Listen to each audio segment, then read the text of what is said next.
Well, City Council has scrapped a proposal to keep warming centers open 24/7 until April as advocates call for alternative funding for the TTC and to save historic trees at Osgoode Hall. Lots to discuss today. Mayor John Tory is joining us live now with a breakdown of some of these issues. Good morning, Mayor Tory. Hi, Tammie. We'll start off with warming centers. Council deciding to put aside that recommendation to keep warming centers open 24/7. Instead, they're taking a closer look at resources, both financially and staffing wise, and asking for more help from the province and from the feds as well.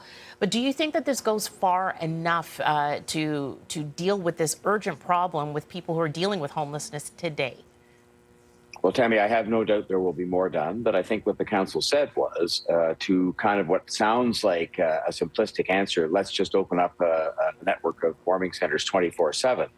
The professional staff of the city, these are objective people who give us advice, told us, for example, they could not staff a network like that.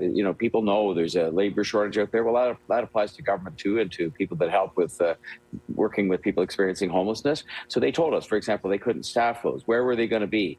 What locations? And there's just 100 questions that weren't answered by something that was put forward as the answer, the solution to this problem. And so I can just tell you that starting this morning, the council decision really, to me, allows me and the staff to look at what more should and could be done.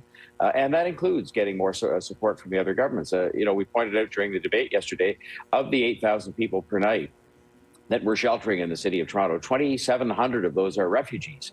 And we welcome those refugees to our city. They've historically been, hugely successful at contributing to the city and building new lives for themselves. But at the end of the day, we need more help looking after them because they are occupying 30% of the spaces in our shelters, and perhaps they can be handled in a different way and housed in a different way. So there's lots more work to be done. The rejection of that simplistic suggestion of just having a network of 24/7 warming centers was not meant to say there isn't more to be done, and I'm going to be addressing myself to that together with many others, starting this morning.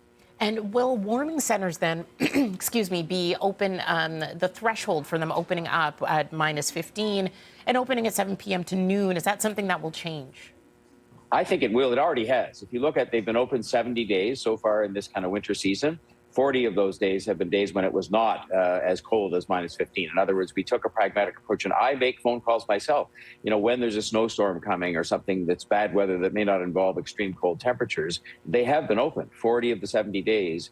So I think the answer to your question is yes. And, one of the things I want to look at starting today is, should the hours be changed? I mean, maybe not necessarily to 24/7, because the fact is that at a lot of these warming centers, except when those very extreme cold days of last week took place, in the suburbs in particular, they were never at full capacity, or rarely.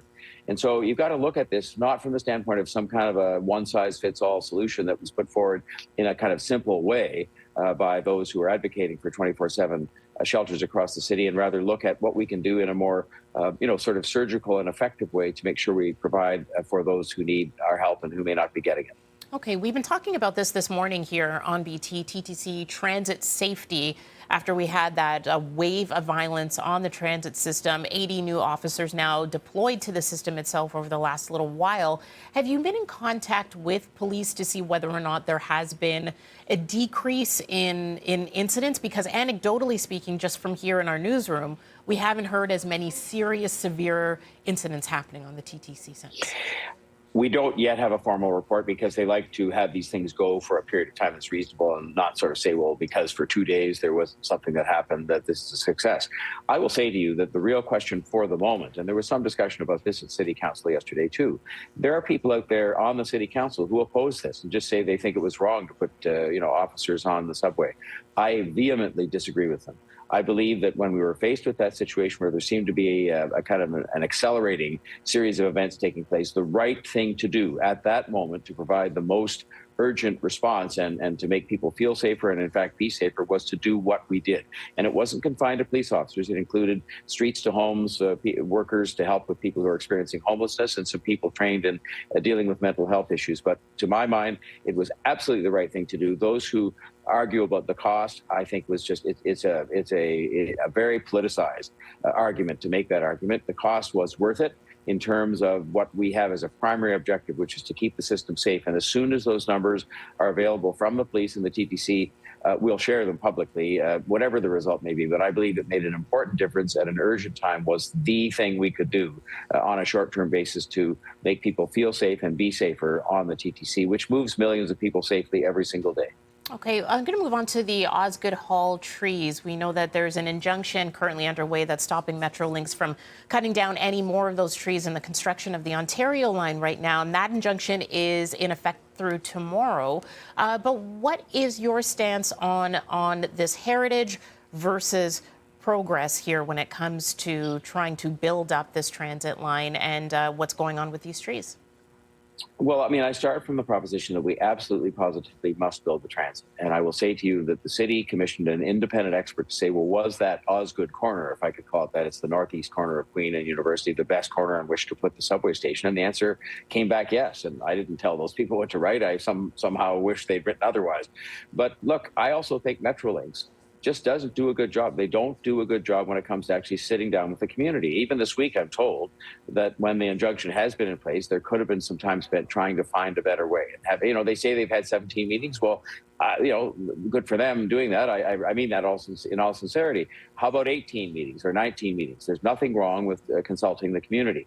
I have made it very clear to them that while I totally support the fact that we have to build this transit, that we've also got to find a way, if the station's going to go on that corner, to do it in a way that is as least damaging to the heritage. That is it's a gem in Toronto, Osgoode Hall. For people who don't know it, they should go see it.